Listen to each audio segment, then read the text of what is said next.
Rezeki biadillah ikhwas sekalian. Rezeki biadillah. Allah bukakan rezeki.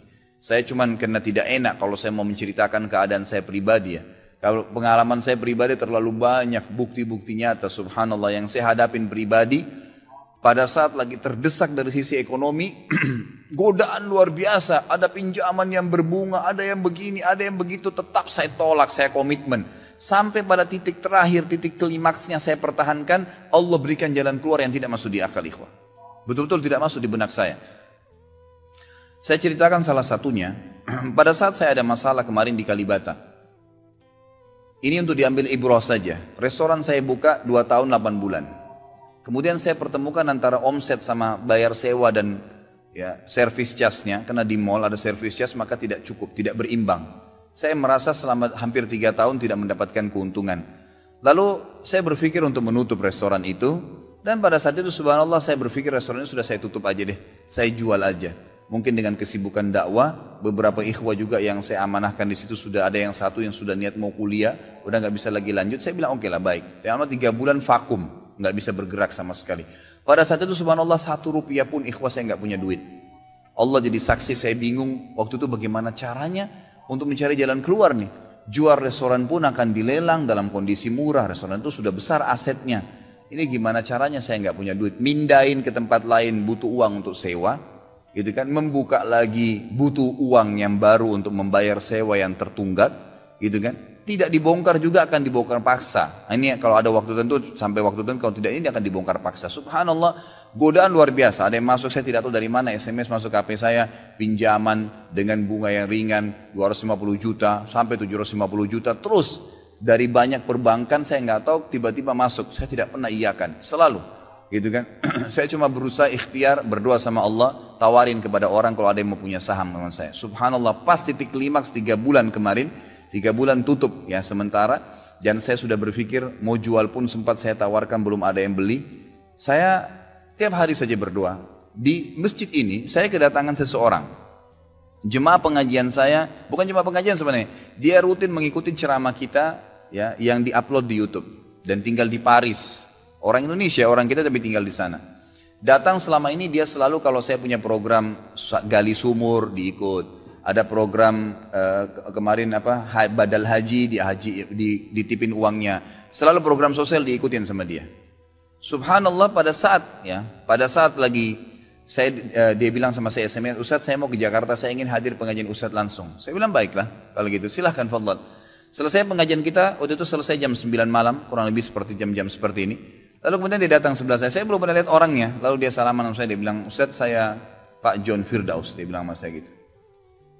Terus saya bilang, oh iya Pak, saya belum paham nih. Dia bilang, saya yang dari Paris Ustaz. Oh antum, terus salaman lah, ngobrol-ngobrol. Sampai ke mobil gitu kan. Saya sempat kasih dia beberapa buku yang biasa saya bawa di mobil. Ini akhi mungkin antum bisa baca-baca di sana sama keluarga dan seterusnya.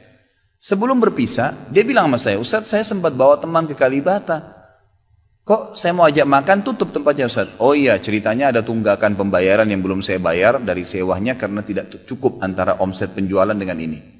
Oh gitu Ustaz iya. Kira-kira butuh berapa biaya? Saya bilang mungkin saya butuh sekitar 250 juta untuk memutar kembali restoran ini. Karena butuh ada tunggakan 168 dan saya harus dengan biaya operasional sekitar 250 juta. Rencananya memang saya mau buka saham kalau memang ada yang mau masuk. Dia bilang sama saya tiba-tiba ini cuma mau berpisah di sini di depan masjid ini dia bilang sama saya, Ustadz kalau Ustadz bilang saya baru saja kemarin masukin anggaran dana saya 400 juta di satu perusahaan. Kalau saya tahu saya akan ikut sama Ustadz. Ya sudahlah akhi, qadarullah nggak apa-apa gitu kan. Tapi kalau emang Ustadz mau saya coba pikirkan nanti saya pertimbangkan. Kira-kira berapa? Saya bilang saya akan buka saham 250 juta itu 10% dari omset antum akan ambil. Karena aset restoran sekarang 2,5 M. Baiklah dia bilang sama saya gitu. Saya pulang ke Paris ini hari Senin saya berangkat. Saya bicara sama istri, saya langsung kasih berita ke Ustadz lalu saya kasih. Baiklah saya bilang kalau begitu. Dia pulang subhanallah, saya pikir ya sudahlah. Ini mungkin dia mau pertimbangkan lagi. Malamnya, pada malam itu juga, dia tiba-tiba SMS ke saya, dia bilang Ustadz setelah saya musyawarah sama istri, saya akan transfer ke Ustadz dengan jumlah 250 itu. Supaya bisa bergulir dan saya siap mengambil 10%-nya. Gitu kan, saya sujud syukur kepada Allah, alhamdulillah ada jalan keluar gitu. Subhanallah saya ke Kalibata, saya bicara besoknya sama GM-nya, saya ngobrol, ini gimana jalan keluar, saya sudah ada duitnya sekarang dan mau diputar. Oh udah gak bisa Pak Khalid, ini kan sudah 3 bulan vakum, udah gak bisa, harus Dibongkar, udah tutup, nggak bisa lagi. Kalau Pak Halid mau pindah tempat lain silakan. Atau mau buka sini kembali harus ganti nama. Baiklah, saya coba kembali kepada Allah SWT lagi berdoa, ya Allah berikan petunjuk, ada apa sebenarnya ini, bagaimana jalan keluarnya. Hati saya subhanallah cenderung untuk keluar, gitu kan. Udahlah mungkin saatnya untuk keluar dari situ, karena memang selama ini ada teman-teman saya berikan masukan juga yang sering datang, akhi di sini parkiran susah, akhi di sini kadang-kadang tidak ditahu dan seterusnya, lebih baik kalau ente keluar. Saya tiba-tiba berpikir mungkin saya keluar deh. Saya iseng aja di condet saya muter-muter. Coba deh saya cari ruko. Mungkin ada. Dengan 250 juta daripada saya bayar ke Kalibata. Mendingan saya sewa ruko. Mungkin bisa sewa 2 tahun. Ya, mungkin 75 juta, 100 juta per tahun. Saya bisa dapat 2 tahun. Lalu saya coba gulirkan lagi. Dengan izin Allah. Di depan rumah, di Jalan Raya Condet itu dekat rumah orang tua saya. Ada 1 ruko. 2 ruko disambung. 3 tingkat. Dan ruko itu bekas travel haji umroh, gitu kan. Pas dipasang spanduknya disewa, dikontrakin, gitu kan. Saya langsung tanya, saya telepon, setelah saya tinjau beberapa lokasi, kemudian saya telepon. Dia bilang boleh, silakan Bapak lihat. Saya lihat ke dalam, cocok, alhamdulillah 3 lantai itu. Kemudian saya tanya sewanya, ternyata dananya juga mencukupin, gitu kan, dananya mencukupin. Lalu kemudian saya mulailah ya proses, saya bayar sewanya, kemudian saya juga proses pemindahan, dan insya Allah dalam waktu dekat akan dibuka. Tapi saya melihat dari pelajaran sini ikhwah, bahwasanya jalan keluar dari Allah itu ribuan, jutaan jalan keluarnya. Sabarin aja, nikmatin prosesnya. Setiap penawaran haram, tolak, jangan pernah mau. Dengan izin Allah akan ada jalan keluar. Tidak ada. Kata Nabi SAW, "Man taraka syai'an lillah abdalahu khairan min." Gitu kan? Jadi tidak ada sama sekali. Subhanallah, pada saat itu saya harus bayar sewa 225 juta. Uang sisa 250 juta pada saat itu. Terus kemudian saya sempat telepon ke akhi itu lagi, ya, Pak John, semoga Allah jaga beliau. Saya sempat telepon, kemudian saya katakan, akhi, kemarin antum bilang antum sempat masukin dana 450 di 400 di Jakarta itu. Bagaimana kalau antum tarik uang itu, kalau masih bisa, kita gabungin aja. Saham kan per 250 juta itu ada 10%. Antum ambil aja 30% dari semua total omset penjualan nanti. Tidak usah dengan 750, dengan 650 saja. Gitu kan? Dia bilang kalau itu sudah nggak bisa Ustaz. Tapi memang coba saya pertimbangkan deh. Saya akan coba hubungin teman-teman di Paris ini yang sudah biasa, yang kenal antum. Gitu kan? Kalau yang kenal antum mungkin mereka bisa. Baiklah, fadhal. Subhanallah, besok dia SMS lagi ke saya. Ustaz, saya sudah musyawarah dengan istri, ternyata saya punya dana cukup. 650, kami yang pegang semua saham itu. Ditransfer uang semua ke saya.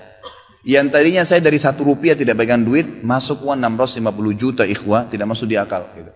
Sesuatu yang tidak masuk. Orang ini saya nggak kenal, nggak pernah ketemu, sekali ketemu di sini, dan sekarang sudah kembali ke Paris. Setiap kali saya bilang akadnya saya akan kirim, baru tadi saya kirim akadnya. Sudah nggak apa-apa Ustaz, saya percaya. Akhi, ini bisnis loh, bisa untung rugi. Sudah paham Ustaz. Orang lain aja banyak bisnis dia rugiin saya nggak takut, apalagi sama Ustaz. Sudah silakan, alhamdulillah. Saya melihat Allah berikan jalan keluar yang sangat dimudahkan. Yang penting nikmatin prosesnya dan yakin kepada Allah SWT. Jangan takut. Jangan takut. Dan ada banyak kisah seperti dalam hidup saya yang saya mungkin sebagian tidak diceritakan gitu kan. Cuma ini tadi saya buka supaya memang bisa ada pengalaman. Karena rata-rata sini karena hanya masalah kekhawatiran saja. Kekhawatiran rezeki yang insya Allah tidak akan ada masalah dalam kehidupan kita.